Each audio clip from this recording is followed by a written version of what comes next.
Hello friends, आज के इस वीडियो में हम कुछ इंपॉर्टेंट अपडेट लेके आए हैं और बहुत ही इंपॉर्टेंट है हम लोगों के लिए, क्योंकि आप लोग को जानना जरूरी है। क्योंकि बहुत लोग पूछ रहे हैं ये 5% TDS क्या है और 1% TDS क्या है। तो चलिए वीडियो को शुरू करते हैं और आपको समझाते हैं ये क्या लोचा है। सबसे पहले आपको मैंने वीडियो में सब कुछ बता दिया है 1% TDS के बारे में। पहले ही 2-4 दिन पहले जब TDS के बारे में आया था, उसके पहले ही मैंने आपको सारा कुछ डिटेल में समझा दिया था कि ये 1% का लोचा क्या है।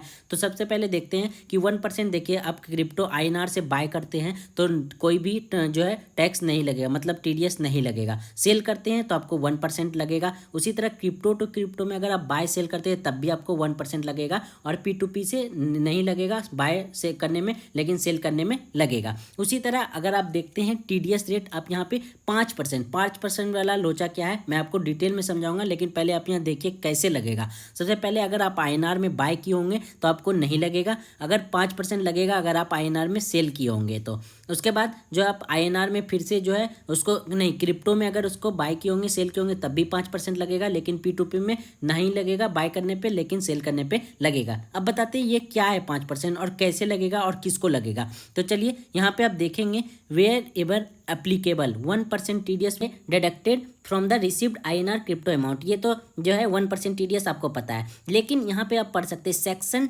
206AB इनकम टैक्स एक्ट 1961 के अनुसार जो लोग जो है फाइल नहीं किए होंगे जो है इनकम टैक्स, यहाँ पे आप देख सकते हैं 2 ईयर में, अगर आप 2020 से 21 तक में अगर आप क्रिप्टो में इन्वेस्टमेंट किए होंगे और 2 ईयर में आपने कोई भी टैक्स फाइल नहीं किया होगा इनकम टैक्स, और TDS इज 50,000, मतलब 50,000 तक आपने उससे इनकम लिया होगा। चलिए मैं आपको डिटेल में बताता हूँ क्या है और आपको एग्जांपल लेके समझाता हूँ। जैसे अगर आपने 1 लाख रुपए का बाय किया, मान लीजिए आपने 1 लाख रुपए का क्रिप्टो बाय किया था, उसके बाद आपको इनकम हुआ 50,000 उसमें, और आपने 1.5 लाख में बाय सेल कर दिया आपने 1.5 लाख में, और आप जो है 2020 और 2021 में ऐसा काम किया है, ये दोनों ईयर में, तो आपको टैक्स देना था। अगर आपने नहीं फाइल किया इनकम टैक्स, क्योंकि मैं पहले भी बहुत पहले, ये 2-3 महीने पहले की बात है, मैं आपको बोल रहा था अगर आप इससे अर्न किए तो आपको फाइल करना जरूरी है इनकम टैक्स, नहीं करेंगे तो आप लोचे में हो सकते हैं। तो वही बात आ गया है कि अगर आपने नहीं फाइल किया होगा तो आपको 5% टैक्स लगेगा,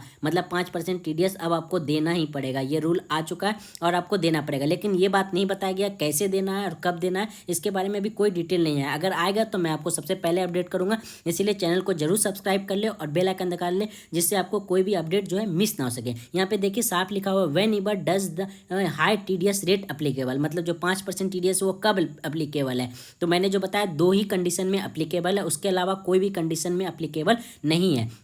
यहाँ पे आप देख सकते हैं if you have not filed ITR in last 2 year, मगर मतलब आपने अगर लास्ट 2 ईयर में नहीं किया है फाइल तो आपको लगेगा, और अगर आपका 50,000 से ज़्यादा है TDS तब भी आपको लगेगा। तो यही 2 कंडीशन है, इसके अलावा कोई भी कंडीशन नहीं है जिसमें जो आपको TDS 5% लगेगा। तो ये पहले न्यूज आया था, लेकिन बहुत लोग पूछ रहे हैं क्या 5% वाला लोचा है, तो यही 5% का लोचा है, किस तरह से लगेगा यही अपडेट था। आपको अपडेट अच्छा लगा है तो लाइक करो और अपने फ्रेंड के साथ भी शेयर करें, अगर वो भी 2020 और 21 में क्रिप्टो से अगर मतलब WazirX से बाय और सेल किए होंगे। और कोई जो है आपको एक्सचेंज के बारे में अभी तक कोई अपडेट नहीं आया है, अगर उसका भी आएगा तो उसको भी होगा, क्योंकि ये अप्लीकेबल तो सब में होगा। अगर WazirX में हो रहा है तो CoinDCX सारे में भी होना चाहिए। तो देखते हैं अगर कुछ अपडेट आता है तो ज़रूर आपको दूंगा। आज के लिए बस इतना ही, फिर मिलते हैं अगले वीडियो में, तब तक के लिए टेक केयर, बाय।